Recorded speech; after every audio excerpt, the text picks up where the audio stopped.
Selamat datang kembali di pembahasan mendalam kita. Kali ini nih kita mau menyelami percakapan yang cukup ramai ya dibicarakan antara Rishi Sunak dan Elon Musk. Iya, betul. Fokus utamanya ya jelas kecerdasan buatan atau AI sama segala lika-liku teknologi dan pandangan mereka soal masa depan gitu. Oke. Nah, sumber kita kali ini dari kutipan transkrip diskusi mereka yang diunggah di kanal YouTube-nya Rishi Sunak. Jadi misi kita sekarang ini ya menyaring intisarinya lah, wawasan kunci, mungkin ada fakta yang bikin kaget, sama nuansa pandangan dua tokoh ini. Dua tokoh penting ya. Iya, sangat berpengaruh. Soal potensi dan juga ya risiko AI. Kita coba bedah bareng-bareng. Apa sih yang paling penting buat Anda tahu dari obrolan mereka? Oke, langsung aja ya. Satu hal yang langsung bikin saya tertarik itu pengakuan Musk. Katanya dia ini udah merasa khawatir soal keamanan AI itu udah lama banget loh, sekitar 1 dekade katanya. Wah, 1 dekade ya? Iya, dia bahkan pakai istilah merasa kayak Cassandra. Cassandra, ya benar. Itu referensi ke mitologi Yunani yang cukup kuat sih maknanya. Cassandra itu kan peramal, tapi kutukannya ya itu. Prediksinya selalu benar, tapi nggak pernah ada yang percaya. Oh gitu ya? Nah, Musk sepertinya merasa gitu. Udah bertahun-tahun dia nyuarain soal bahaya AI, tapi ya responsnya mungkin dianggap lebay lah atau terlalu fiksi ilmiah aja gitu. Tapi sekarang kayaknya beda ya situasinya. Dengan munculnya deepfake itu loh. Ya, deepfake. Yang bahkan Musk bilang udah bukan deepfake lagi tapi deep real. Saking meyakinkannya kan? Betul, saking nyatanya ya. Yang jelas banget. Dia kan ngelihat perkembangannya tuh dari GPT-1, 2, 3, sampai GPT-4. Terus dia coba ekstrapolasi, ditarik garisnya gitu. Kesimpulannya gimana? Kesimpulannya ya cukup mencengangkan. AI itu nanti nggak cuma nyamain, tapi bakal jauh melampaui kecerdasan manusia. Bahkan manusia terpintar sekalipun. Ini udah bukan lagi soal jika, tapi kapan terjadinya. Nah, kesadaran ini nih yang kayaknya bawa kita ke inti perdebatannya. AI ini kayak pedang bermata dua ya. Di satu sisi, potensinya luar biasa banget. Mas kan gambarin masa depan penuh kelimpahan. Apa istilahnya? Future of abundance. Iya, future of abundance. Di mana kelangkaan barang dan jasa itu nggak ada lagi karena AI bisa penuhi semua. Wah, kedengerannya kayak utopia ya. Betul. Potensi positifnya itu digambarkan gede banget. Tapi, ya disinilah peringatan kerasnya muncul. Musk pakai analogi masalah jin ajaib. Tahu kan cerita jin yang bisa kabulkan semua permintaan? Iya. Nah, kalau Anda punya jin kayak gitu, yang bisa kabulkan semua tanpa batas, hati-hati katanya. Soalnya di cerita-cerita rakyat yang kayak gitu seringnya berakhir nggak baik. Karena permintaannya nggak dipikir mateng atau disalahgunakan gitu ya? Persis. Bisa jadi blunder fatal. Jadi perlu kehati-hatian yang super tinggi. Jadi meskipun dia lihat potensi besarnya, ada tapi yang gede juga ya? Gimana dong keseimbangan pandangannya secara umum? Optimis atau pesimis? Dia cenderung optimis sih. Mungkin sekitar 80% lah peluang hasilnya baik. Tapi, dan ini ditekankan banget, probabilitas AI jadi bencana atau dampaknya buruk banget itu tidak 0%. Tidak 0% ya? Masih ada kemungkinan buruk. Iya, ada kemungkinan sekitar 10-20% skenario buruk terjadi. Dan angka segitu kan terlalu tinggi ya untuk diabaikan kalau menyangkut risiko eksistensial. Makanya mitigasi risiko jadi krusial banget. Nah, ngomongin mitigasi ini langsung nyambung ke KTT Keamanan AI yang diinisiasi Sunak di Inggris itu ya? Betul, AI Safety Summit. Mas kayaknya dukung banget ya, sampai bilang bisa jadi momen bersejarah. Iya, dia puji inisiatif itu. Salah satu kesepakatan penting dari KTT itu kan perlunya pemerintah sebagai pihak independen ya melakukan pengujian keamanan. Pengujian untuk model AI yang paling canggih gitu. Sebelum dirilis. Tepat.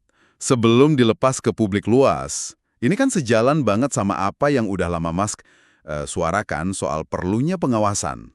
Sunak sendiri kan memposisikan pemerintah sebagai pelindung ya dari risiko, termasuk risiko yang bahkan belum kelihatan jelas gitu. Betul. Dan Musk punya analogi menarik soal ini. Dia nyamain pemerintah sama wasit di olahraga. Nah, analogi wasit itu cukup kena sih. Wasit kan kadang mungkin ganggu ya buat pemain, tapi tugasnya vital banget. Memastikan aturan ditegakkan, mainnya adil, dan yang paling penting, keselamatannya terjaga. Masuk akal. Dan Musk, yang perusahaannya kayak Tesla, SpaceX, itu kan udah biasa banget ya sama regulasi ketat. Otomotif, penerbangan, komunikasi. Dia malah merasa sebagian besar regulasi itu ya masuk akal dan perlu. apalagi yang menyangkut keselamatan publik. Ini menarik loh. Soalnya kan sering ada anggapan Silicon Valley itu kayaknya anti banget sama regulasi. Ya, ada stereotip gitu ya. Ternyata Musk, salah satu ikonnya, malah lihat perlunya peran wasit ini. Apalagi buat AI yang dampaknya bisa jauh lebih gede. Tapi tantangannya kan di kecepatan ya. AI ini kan larinya kenceng banget. Nah, ini dia salah satu dilema terbesarnya. Mas bilang, kecepatan kemajuan AI itu lebih cepat dari teknologi manapun dalam sejarah. Gila kan? Berapa cepat? Kapabilitasnya itu bisa naik 5-10 kali lipat per tahun. Wow. Iya. Per tahun ya? Iya.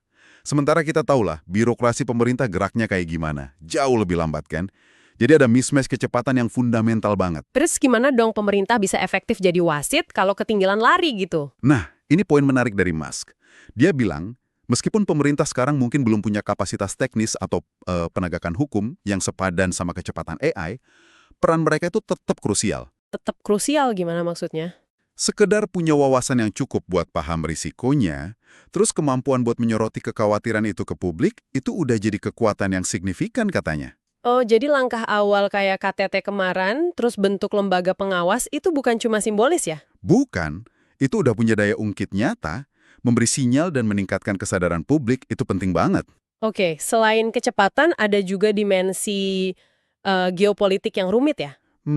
Iya. Sunak kan sempat dikritik tuh karena ngundang China ke KTT AI. Gimana pandangan Musk soal ini? Musk justru dukung penuh keputusan Sunak itu. Logikanya simple tapi kuat banget. Kalau nggak ngelibatin China, semua usaha global buat keamanan AI bisa jadi ya sia-sia. Kenapa bisa sia-sia? Karena argumen utama yang sering dipakai buat nolak regulasi terutama di Barat ya, itu kan gini. Kalau kita ngerem inovasi pakai regulasi, China nggak akan ngerem, nanti mereka malah unggul jauh. Ah, oke. Jadi kalau China diajak argumen itu jadi lemah ya? Betul. Dengan melibatkan China, argumen nanti disalip China itu jadi nggak relevan lagi. Dan katanya Musk udah bicara langsung sama pimpinan China soal ini. Iya, dia nyebut udah diskusi soal keamanan AI sama mereka, dan dia merasa mereka nanggepinnya serius kok. Jadi kehadiran China di KTT itu dianggap ya esensial, supaya kerangka keamanan AI ini benar-benar global dan efektif. Mau nggak mau, ini masalah bersama. Oke, jadi tantangannya ada di kecepatan, geopolitik. Terus gimana soal teknologinya sendiri? Ada perdebatan soal model AI open source versus closed source. Mana yang lebih aman atau lebih bagus? Nah, ini perdebatan klasik nih. Argumennya kuat di kedua sisi. Open source, yang kode sumbernya terbuka, itu kan bagus ya buat dorong inovasi yang tersebar, lebih transparan, banyak yang bisa ikut kontribusi dan ngecek. Tapi ada risikonya juga. Ada. Kekhawatiran besarnya, kayak yang diungkapin tokoh AI sekelas Geoffrey Hinton, keterbukaan ini bisa disalahgunain sama aktor jahat buat tujuan bahaya. Sementara kalau closed source, kodenya tertutup, lebih dikontrol pengembangnya, tapi yaitu kurang transparan. Musk sendiri condong kemana nih? Dia ngaku punya sedikit bias ke arah open source. Alasannya ya prinsip transparansi itu. Setidaknya Anda bisa lihat apa yang terjadi. Gitu katanya. Tapi dia realistis juga kan? Iya, realistis. Pertama, algoritma open source itu biasanya agak ketinggalan. Sekitar 6-12 bulan lah dibanding model tercanggih yang closed source. Nah, di dunia AI yang kecepatannya 5-10x per tahun, jeda segitu tuh signifikan banget. Jauh ya bedanya? Jauh. Kedua, transparansi open source pun ada batasnya. Maksudnya gimana? Ya, Mas ngakuin, meskipun kode neural net-nya dibuka, mau dipahamin itu susah banget. Itu bukan kode program biasa yang bisa dibaca logikanya baris per baris. Neural net itu kan intinya file gede, isinya angka-angka semua, bobot, probabilitas, yang hubungannya rumit banget dan nggak intuitif buat manusia. Jadi, transparansi kode aja nggak cukup. Oh gitu. Jadi ujung-ujungnya balik lagi ke pengujian dari luar ya, kayak wasit tadi. Persis, karena sifat AI modern ini kan probabilistik. Outputnya berdasarkan probabilitas, nggak selalu 100% sama atau bisa ditebak kayak software deterministik biasa. Jadi cara terbaik buat paham dan mastiin keamanannya ya dengan diuji perilakunya. Ekstensif, dalam berbagai skenario. Kayak nguji mobil di sirkuit, bukan cuma baca buku manualnya. Ini negasin lagi pentingnya peran wasil independen tadi. Oke. Nah, pembahasannya kemudian masuk ke area yang mungkin paling bikin banyak orang penasaran, sekaligus cemas juga ya. Dampak AI ke pekerjaan. Mas nggak main-main loh nyebutnya kekuatan paling disruptif dalam sejarah. Iya, prediksinya emang cukup radikal. Bakal ada saatnya, kata dia, AI itu nggak cuma lebih pintar dari rata-rata manusia, tapi lebih pintar dari manusia terpintar sekalipun, di bidang apapun. Wah, Dan di titik itu, dia bilang tidak ada pekerjaan yang dibutuhkan lagi. Secara ekonomi ya, nggak butuh kerja lagi. manusia mungkin tetap kerja kalau mau, buat kepuasan pribadi mungkin, tapi bukan karena keharusan ekonomi. AI bakal bisa ngerjain semuanya. Wow. Ini bukan lagi soal universal basic income ya yang sering dibahas itu ya, tapi malah naik level jadi universal high income. Pendapatan tinggi universal. Kok bisa? Logikanya gini, karena AI si jin ajaib tadi bisa menciptakan kelimpahan yang luar biasa, akses ke kelimpahan itu bakal merata. AI bisa jadi semacam kekuatan penyeimbang ekonomi yang dahsyat. Semua orang punya akses ke sumber daya yang dihasilkan AI. Kedengarannya indah banget ya, tapi ini kan munculin pertanyaan filosofis yang wah dalam banget. Kalau kita nggak perlu kerja buat hidup, terus apa dong makna hidup? Nah, Sunak juga nyinggung kan, gimana pekerjaan saat ini tuh ngasih banyak orang rasa punya tujuan dan identitas? ini mungkin tantangan terbesar di era AI nanti. Mas sendiri ngaku loh, kadang dia merasa absurd gitu pas kerja keras sampai malam. Dia nanya ke diri sendiri, ngapain sih gue lakuin ini? Nanti juga AI bisa ngerjain jauh lebih baik. Terus gimana dia tetap semangat? Dia perlu melakukan semacam penangguhan ketidakpercayaan yang disengaja, gitu katanya, biar tetap termotivasi. Analoginya soal olahraga tadi cukup menarik ya. Kita tahu mesin lebih cepat, lebih kuat, tapi kita tetap ngadain olimpiade buat lihat siapa manusia terhebat. Mungkin gitu modelnya nanti. Bisa jadi, nyari kepuasan intrinsik dari aktivitasnya bukan dari nilai ekonominya, atau fokus ke hubungan antar manusia, kreativitas, eksplorasi. Yang jelas, ini bakal jadi pergeseran paradigma gede banget soal makna hidup. Tapi sisi positifnya, kata Mas, Iya, sisi positifnya, AI bakal ngambil alih kerjaan yang nggak nyaman, bahaya, atau bosenin banget. Dia kasih contoh spesifik, nyuci piring. kalau itu sih saya setuju banget. Tapi di luar soal pekerjaan nih, ada juga peluang menarik dari AI yang mereka bahas kan, kayak di bidang pendidikan. Nah, ini salah satu yang paling menjanjikan. Coba bayangin deh, setiap anak punya akses ke tutor AI pribadi yang super cerdas, super sabar, dan bisa adaptasi penuh sama gaya belajar dan kecepatan masing-masing anak. Wah, personal banget ya. Banget. Ini kan visinya Salkan dari Khan Academy ya. Potensinya buat merevolusi dan meratakan kualitas pendidikan secara global itu, wah, luar biasa. Potensi lain yang dibahas Mas kini agak bikin kaget sih, soal persahabatan. AI jadi teman. Ya, ini mungkin kedengeran aneh ya buat sebagian orang, tapi dia bayangin AI yang punya memori terus-menerus, ingat semua interaksi kita sama dia, bahkan mungkin kalau kita izinkan ya, bisa analisis semua data digital kita, email, chat, semuanya. Tujuannya? AI kayak gitu bisa jadi kenal kita lebih baik dari siapapun, bahkan mungkin lebih baik dari diri kita sendiri. Mas lihat ini bisa jadi teman hebat, terutama buat orang yang mungkin kesepian atau susah bangun hubungan sosial. Dia kasih contoh pengalaman anaknya sendiri. Waduh, ini benar-benar buka kotak Pandora ya soal hubungan manusia mesin ke depan. Implikasinya luas banget. Ngomong-ngomong soal platform digital, Mas kan juga jelasin filosofi di balik sistem community notes di X dulu Twitter. Ini relevan juga kan sama isu informasi di era AI? Nya itu bukan moderasi konten gaya lama yang sering dituduh bias atau nyensor seenaknya. Community notes ini kerjanya nambahin konteks. Nambahin konteks gimana? Jadi misalnya ada postingan yang berpotensi misleading, nanti bisa dikasih catatan di bawahnya. Kayak konteksnya kurang pas, karena atau sumber aslinya bilang X bukan Y. Konten aslinya nggak dihapus, tapi dilapisin info tambahan gitu. Yang bikin unik katanya prosesnya terbuka dan mekanisme konsensusnya ya. Iya, itu dua kunci utamanya. Seluruh sistemnya, softwarenya, data anotasinya, algoritma penentuan catatannya itu open source. Transparansi penuh. Dan yang paling menarik nih, biar sebuah catatan bisa muncul, catatan itu harus disetujui sama sekelompok orang yang secara historis sering gak setuju satu sama lain di isu-isu lain. Gimana tuh? Orang yang beda pandangan harus setuju. Ya, jadi AI dipakai buat memetakan semacam vektor ideologi pengguna ini lebih kompleks dari sekedar kiri kanan ya. Terus AI nyari catatan mana yang dapat persetujuan lintas spektrum. Oh, jadi nyari titik temu ya, bukan suara mayoritas doang. Tepat. Tujuannya buat mencapai kebenaran yang lebih dekat ke konsensus. Atau setidaknya bikin informasi jadi paling tidak benar. Mas pede banget sama akurasinya. Dia nantang orang cari contoh catatan salah yang bisa bertahan lama. Visinya buat X, ya jadi sumber info seakurat mungkin. Karena kata dia, kebenaran itu menguntungkan. Tapi di sisi lain, AI kan juga jadi alat canggih buat nyebar disinformasi. Ironis banget ya. Sangat ironis. Tantangan terbesarnya sekarang ya itu, bot yang pakai AI. Mas ngungkapin fakta yang cukup bikin khawatir. AI modern, bahkan yang open source, sekarang bisa lulus tes CAPTCHA. Tes yang klik semua gambar lampu lalu lintas itu?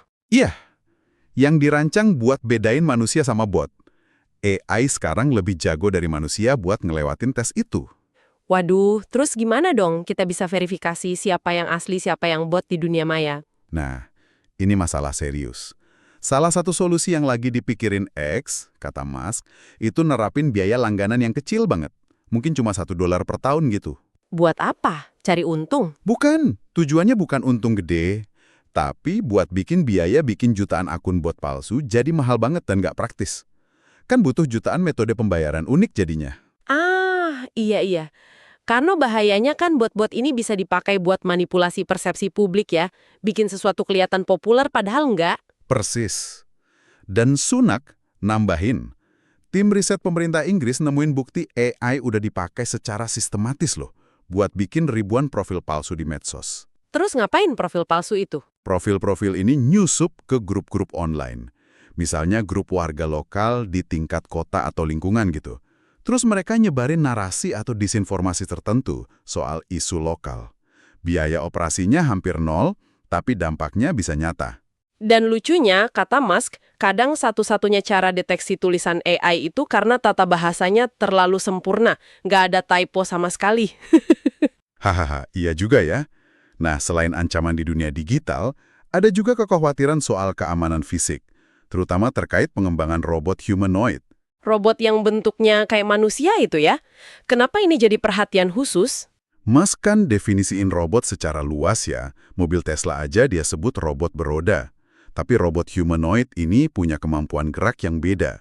Mereka bisa bergerak di lingkungan yang sama persis kayak kita. Bisa naik tangga, masuk gedung gitu? Iya, melewati medan yang nggak bisa dijangkau mobil. Nah, kalau robot kayak gini berulah atau dibajak, risikonya lebih personal dan lebih susah dihindari. Terus solusinya apa kata Musk? Dia nekenin banget perlunya saklar pemutus darurat, emergency kill switch, tapi yang sifatnya lokal dan fisik, hardwired. Maksudnya gimana tuh? Artinya, tombol atau perintah suara ini nggak nyambung ke internet, nggak bisa diupdate atau dibajak dari jauh. Fungsinya buat langsung matiin atau bikin robot masuk mode aman seketika. Menarik ya, Sunak juga cerita di diskusi lain sama pakar AI, sering banget muncul referensi ke film fiksi ilmiah kayak Terminator. Terminator ya? Di mana tokohnya akhirnya harus matiin AI atau robotnya secara fisik. Kayaknya ini jadi semacam kesadaran kolektif ya, pentingnya kendali fisik itu. Bener banget.